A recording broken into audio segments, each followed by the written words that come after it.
रियाजुल जन्ना यानी जन्नत का बाग या फिर ये कह लें कि ज़मीन पर जन्नत का टुकड़ा, जिसके अंदर जाने के लिए अब परमिट का सिस्टम कर दिया गया है। क्या आप इसमें विदाउट परमिट जा सकते हैं? अस्सलाम वालेकुम, कैसे हैं आप लोग? आई होप बिल्कुल ठीक होंगे। तो आज की ये वीडियो बहुत ही ज़्यादा इंपॉर्टेंट होने वाली है अगर आप उम्रा पर जा रहे हैं या फिर जाने की सोच रहे हैं, क्योंकि इस वीडियो में मैं आपको रियाजुल जन्ना भी ले जाऊंगी, साथ ही स्टेप बाय स्टेप आपको पूरा तरीका बताऊंगी स्लॉट बुक करने का। और अगर किसी वजह से आपको परमिट नहीं मिल पाया तो आप कहाँ पर नफिल नमाज पढ़ सकते हैं।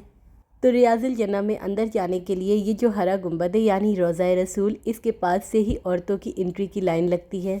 आपको इस वीडियो में औरतें आती हुई नज़र आ रही हैं, लेकिन जाने का रास्ता भी 37 गेट से अंदर ही था और मैंने जाते वक्त वीडियो शूट नहीं की थी। तो आप 37 या फिर 38 गेट से एंट्री ले सकते हैं, लेकिन लेन में एंट्री आपको सिक्योरिटी तभी देगी जब आपके फ़ोन में ये परमिट चेक कर लेगी। तो रियाजुल जन्ना में जाने से 2-4 दिन पहले आपने ये नुसूक ऐप डाउनलोड करनी है और फिर इस पर स्लॉट बुक करना है। तो आपके स्लॉट में जिस दिन की जो भी डेट अवेलेबल होगी उसी वक्त पर आपको ये एंट्री देंगे। इसके अलावा आप जितनी भी मिन्नतें कर लें ये लोग आपको अंदर नहीं जाने देंगे। यहाँ पर आप देख सकते हैं कि जो मेरा परमिट है वो एक्टिव हो चुका था, ये 2 घंटे पहले एक्टिव होता है। और जैसे ही एक्टिव हो जाए आपने इसका स्क्रीनशॉट ले लेना है, क्योंकि अगर उस वक्त ये ऐप नहीं खुली तो भी आपको अंदर नहीं जाने देंगे। तो अल्हम्दुलिल्लाह मैं अंदर पहुंच गई थी, मेरे साथ मेरी बेटी थी। वैसे तो यहाँ कोई बच्चा नहीं था और मैंने ये भी सुना था कि यहाँ पर बच्चे बिल्कुल भी अलाउड नहीं करते, और मेरे पास इसका परमिट भी नहीं था। उसके बाद भी इन्होंने एंट्री दी। शायद ये बिल्कुल लास्ट स्लॉट था, मुझे नहीं पता। खैर मैं बेइंतहा खुश थी, क्योंकि अब मेरे कदम उस ज़मीन पर थे जो हिस्सा क़यामत के दिन जन्नत में होगा। और ये हमारे प्यारे नबी आप सल्लल्लाहु अलैहि वसल्लम ने फरमाया कि मेरे घर और मेरे मिंबर के दरमियान का हिस्सा जन्नत के बागों में से एक बाग है और क़यामत के दिन मेरा मिंबर रोज़ा कौसर पे होगा। अब ये जो आपको पीछे सुनहरी जालियाँ दिख रही हैं, इसके पीछे आप सल्लल्लाहु अलैहि वसल्लम की कब्र मुबारक है। और ये जगह पहले हमारे नबी का घर था, यानी हज़रत आयशा इसमें रहती थी। अब इस साइड में आपको थोड़ा सा आगे लेके चलती हूँ। तो ये है आप सल्लल्लाहु अलैहि वसल्लम का मिंबर, जहाँ पर हमारे प्यारे नबी खड़े होकर जुमे का खुतबा करते थे, और इस मुकद्दस जगह पर हमारे प्यारे नबी उठा बैठा करते और नमाजें पढ़ते। इसके अलावा इस जगह पर काफ़ी सारे सुतून हैं, जिसमें ये है सुतून आयशा, जिसके पास 2 रकात नफिल नमाज पढ़ने की बहुत फजीलत है। वैसे तो ये पूरी जगह बहुत मुकद्दस है और आप इसमें जितना हो सके इबादत करें और अपने गुनाहों की माफ़ी मांगे, और मुझे और मेरी फैमिली को अपनी दुआओं में ज़रूर याद रखिएगा। अल्हम्दुलिल्लाह अल्लाह ने मुझे चांस दिया, मैंने यहाँ पर बहुत अच्छी इबादत करी और 2, 4, 6 नहीं, अल्लाह के करम से पूरी 10 रकातें नमाज़ पढ़ी।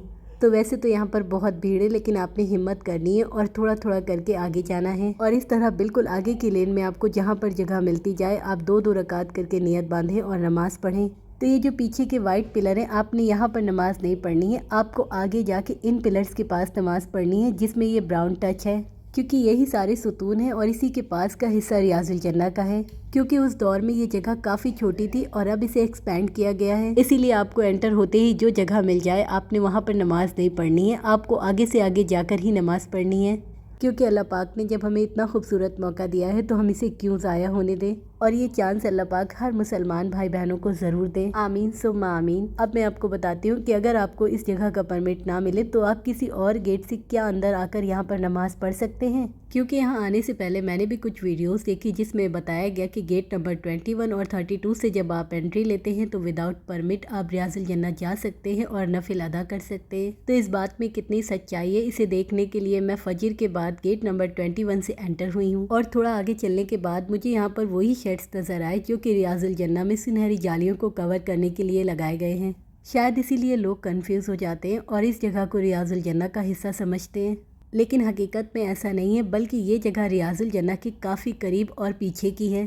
तो अगर आपको किसी वजह से रियाजुल जन्ना का परमिट ना मिले तो आप यहाँ पर आकर नफिल नमाजें पढ़ सकते हैं और यहीं से दुआ मांग सकते हैं, क्योंकि इस जगह को भी रोज़ा रसूल बोलते हैं, लेकिन ये रियाजुल जन्ना का हिस्सा बिल्कुल भी नहीं है। अल्हम्दुलिल्लाह मेरा ये सेकंड उम्रा था, तो जैसे ही मैं इस जगह पर आई तो मैंने इसे पहचान लिया, क्योंकि मैं रियाजुल जन्ना फर्स्ट टाइम में जा चुकी थी। लेकिन जो लोग ओल्ड एज के हैं या फिर पहली बार जा रहे हैं वो तो इसी को रियाजुल जन्ना समझ लेंगे। तो मेरी उन लोगों से रिक्वेस्ट है कि कुछ एक व्यूज़ के लिए आप किसी को गलत गाइड मत करें। आई होप ये वीडियो आपके लिए हेल्पफुल रही होगी, तो इसको सदका जारिया समझकर आगे ज़रूर शेयर कीजिएगा, ताकि लोग गलत इन्फॉर्मेशन से बच सके। और जब आप यहाँ पर जाएँ तो मुझे अपनी दुआओं में ज़रूर याद रखिएगा। मिलती हूँ आपसे एक नई वीडियो के साथ। अल्लाह हाफिज़।